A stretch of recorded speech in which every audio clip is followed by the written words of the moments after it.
Hablar de cultura de paz, aun y cuando parezca un tema muy reciente, en realidad es que se trata de un tema que tiene, por lo menos en la agenda pública, 20 años.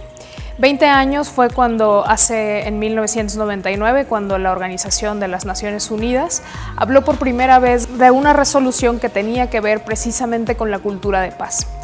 Y la cultura de paz no es otra cosa que una propuesta metodológica que implica valores, tradiciones, actitudes, estilos de vida que tengan que ver con el respeto a la vida, que tengan que ver con la abolición de las violencias, que tenga que ver con la inclusión de los sectores que hasta ese momento habían sido invisibilizados y marginados, por ejemplo, las juventudes, las mujeres, la igualdad sustantiva, las personas en situación de migración, las personas adultas mayores, pero sobre todo la niñez. La niñez hacia donde se ha venido enfocando preponderantemente la cultura de paz, específicamente en lo que toca educación para la paz.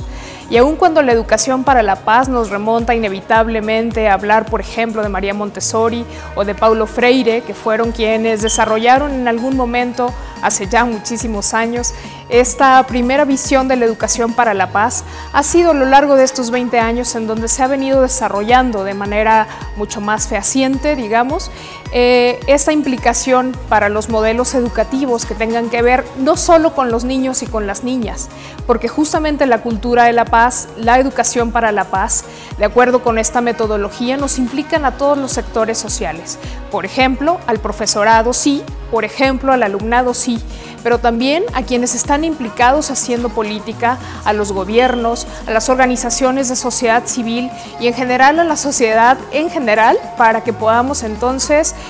participar en la reconstrucción de un tejido social que tenga que ver con un juicio crítico, con una mirada crítica que nos ayude a todas y a todos a alcanzar métodos mucho más sencillos para resolver los conflictos. Y es que es hacia allá, hacia donde se orienta la cultura de paz, que la niñez sepa, por ejemplo, cómo dirimir sus conflictos sin tener que ir al ejercicio de la violencia, porque la violencia era algo que hace 20 años ya se venía discutiendo y que hoy hemos padecido como una bola de nieve que de pronto nos aplasta.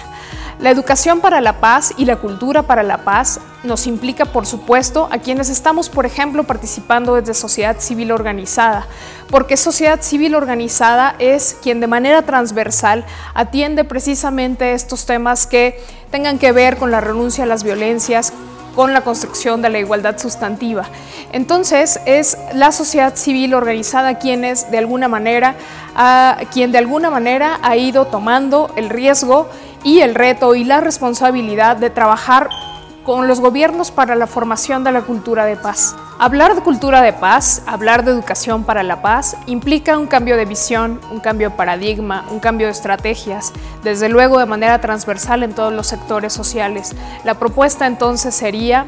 aprender a conocer por lo menos la metodología que hace 20 años hizo la Organización de las Naciones Unidas. No solo conocerla, también asumir el riesgo de desarrollarla y de construir nuevos espacios del tejido social para que la niñez aprenda nuevos métodos, sobre todo pacíficos, para dirimir los conflictos y en donde todas y todos seamos partícipes y corresponsables.